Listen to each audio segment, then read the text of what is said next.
Michael Nagy here with Jiggy Jag TV and Discoveringbands.com. And for everyone watching who shares video on my channel and help support the awesome bands I feature. And today I'm here with I Ya Toyah. How you doing today? Hey, I'm very good. Thank you for asking. How about you? Good, good. It's great to have you on, and I'm really looking forward to your upcoming East Coast tour. And you want to tell us a little about that to start off? Yes, so it's like everything I live and breathe these days. I'm getting ready. It's only 6 days left before I leave. So exactly in a week, I'm going to have my first show, which is going to be in Covington, Kentucky. And this one is Darkotica. And after this, I'm joining comrades and I think, I don't know how to pronounce his name exactly. STC, LVR is like the short way, but I think it has a meaning. I have to ask him when I meet him in person finally. But so the three of us, we are going on Waltz of Alchemy tour.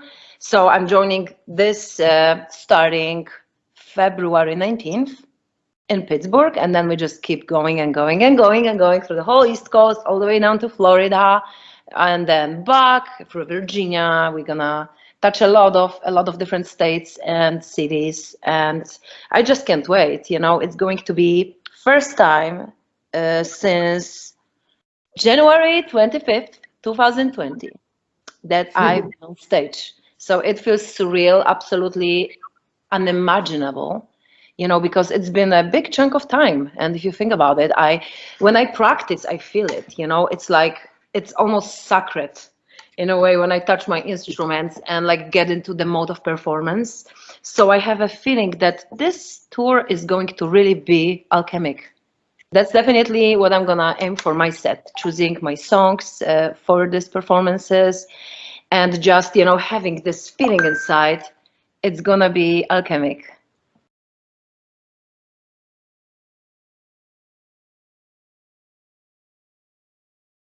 How do you prepare for going out on tour? Like, how do you get ready, like mentally and physically? So, mentally, I'm just breathing, using a lot of essential oils, trying to remember that there are things I can control, and then there are things that I can't control, and just let them be, which is sometimes hard because I like to have everything in control when it comes to, you know, tour things such as safety and performance readiness and so on. But physically, well, I am definitely, you know, practicing and like, you know, doing some heavy lifting, some workout to like get my heart pumping, you know, get into that cardio mode and really push myself, because I know when I get on stage, I will be completely zoned out of very being, and I'm just gonna be all about what's happening there. So I might be pushing myself to extreme without even knowing so. So I want to prepare for that. And then other than this, you know, there is a lot of logistics. Honestly, I had to figure out how I'm gonna even go on tour, you know, how I'm gonna transport my gear. I upgraded a lot of my gear. This is all DIY gear that I've been building along with my team that is, you know, backstage helping me. I call them my little one-woman army support. And so we've been building these cases and, you know, just making the designs that will fit what I do. Because on my previous tours, I learned that I've had some troubles, you know, with getting ready and with the ease of setup and tear down. So I wanted to create something that will just make it instant and fast and easy and stressless. So it took a long time to actually come up with those designs and travel, test things and then change them and then tweak them. But I have these designs now. They are ready. I'm still cabling things, still putting some zip ties and color coding on my snakes, and just, you know, packing slowly, right? I am about to start choosing outfits for stage, which is the best part. I love dressing up. I love making the mix of, you know, this feminine and very rough kind of styles together. So I can't wait to, you know, look in the mirror and get those things going and like just pack them and have them. And what else? I mean, there is a ton of merchandise that I'm bringing with myself on this tour, and I hope people will love the t-shirts, and I have some goggles, you know, that I also wear. If someone would like to have a pair, I have posters that I'm going to be signing, and of course vinyls and CDs. So I'm excited to get it out there and, you know, have people grab these things, these goodies, these babies of mine. And other than that, what else? I mean, this is honestly so much that I have troubles remembering. So that's why I have all those to-do lists everywhere around my house right now, and just so that I don't forget, you know, anything. Yeah, so touring can be hard on the body. How do you stay healthy while out on the road? Well, I bring my supplements with me. So I have my, you know, daily dose of vitamin C, vitamin D, you know, all this like basic stuff that also sort of prevents you from catching COVID, because that's the thing now. Other than this, I actually use some of the supplemental drinks that are, you know, containing some healthy essential oils. And I'm just gonna try to eat better, but that's a tricky thing on tour, you know. It's like, I can't tell you how many times I end up being in Taco Bell at 4 a.m. in the morning. And we grab those tacos, those Doritos Locos, my favorite. And we just like chomp these things at 4 a.m. So that's bad. But I guess the most important is this inside, you know, that inner balance and sort of like an internal faith that things will be fine, you know, because stress is #1 enemy. So yeah. Now after this, are you planning maybe a part 2 for the West Coast, or? That was a plan. I've never announced it, but I was supposed to headline Out of the Shadows Festival in Portland this year, which I was very excited for, and I started preparing West Coast tour that would be leading to Portland and back.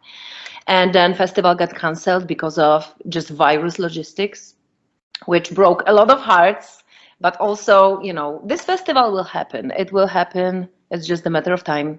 This is still, you know, very fresh for everybody. The, you know, part where we figure out live events is still not easy. So it is what it is, and I decided to postpone this plan with West Coast tour and just, you know, take it easy.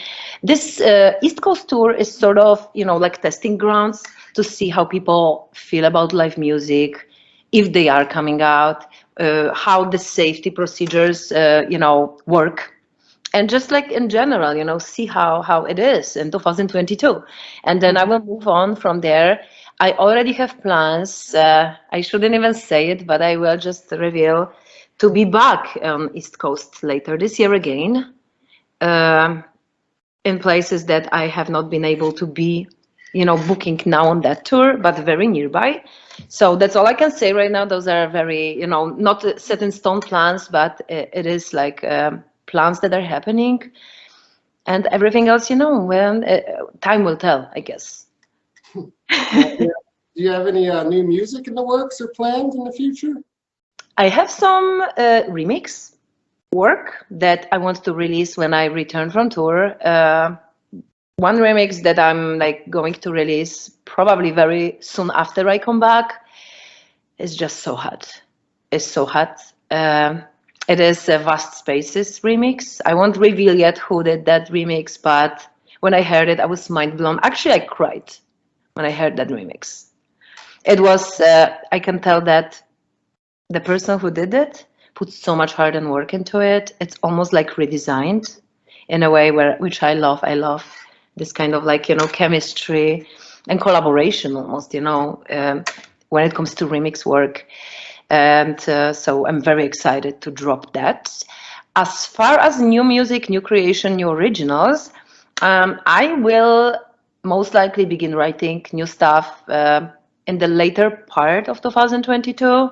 I mean, I'm writing constantly. I have a lot of drafts of different things that will most likely become new songs in the future.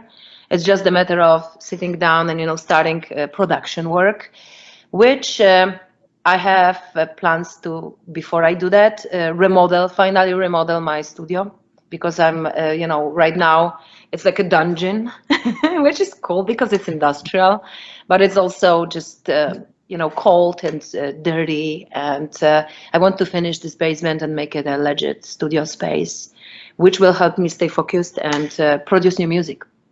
So yeah. Awesome. Can't wait to hear that remix. Now, so if people want to look you up online on social media, get your music, how do they do that? Well, I am I Ya Toyah, I-Ya-Toyah. I know some people have problem, spelling or like finding that name, but it's important that I say this. This name doesn't come from the air, or it doesn't even have anything to do with Toyah, who is the known star, of a couple decades ago. I Ya Toyah in Polish, when spoken out loud, means it's just me. And it's super important on many levels. First, on mental level, where, we are all ourselves and we strive to be, ourselves. And another level of this meaning is one woman army. I mean, I perform by myself. I do a bunch of things on my own, even though I have an amazing team of people behind me. I still am this, singular thing that is just like trying so hard to, I guess, push the meaning of remaining ourselves, So I Ya Toyah, I-Ya-Toyah. I have a website, which is just .com. Basically, that's where people can access everything, all my links, starting from where you can buy my music, where you can stream it, to a bunch of photos and my social media, and then tour dates and bands in town, which is the platform pulling all those events together, where you can actually get tickets and so on and so on. I have Bandcamp, if you just want to go straight there. I always want to say that I highly appreciate any support that is happening on Bandcamp. I get so much love on this platform that it's just mind-blowing. And I want to thank everybody who already visited my Bandcamp or who plans to do so, because this is what helps me create more music. This is what helps me go on the road to see you physically in person. This is what helps me just be, it is great. It is very direct platform, and I really appreciate anybody who comes there. So yeah, also on Spotify and all these other platforms, streaming platforms. Please visit, please also follow, because those numbers matter for independent small artists such as myself. What are some bands in the future you might want to play with or share the stage with? Oh my God, my dream was to, and is still, to go on tour with Stubbing Westward, which I'm a huge fan of. And I actually had tentative dates with them right before COVID hit, which was such a dream come true for me, because this band has just touched my life in many, many different ways. So I don't know, this is one of them, but there is so many amazing acts out there that it's just even hard for me to list right now. I just love when people create, and when they share their energy on stage, and to be part of this, whether it's a smaller band and smaller tour or it's a big tour, it's an honor always. So yeah. Well, I'm really looking forward to finally coming out and seeing you on tour. I can't wait to meet you in person. I'm so happy that it's finally gonna happen. Anybody who watches this, be prepared for a lot of photos and love overload from that night. Yes, because we will be snapping selfies before my show and after show, and just yeah. Yeah, so everyone watching, we'll do another live interview in a couple weeks at the show. Yes, exactly. Well, it was great having you and talking with you, and everybody look her up. Ta-da! Thank you so much for having me. Thank you for everything.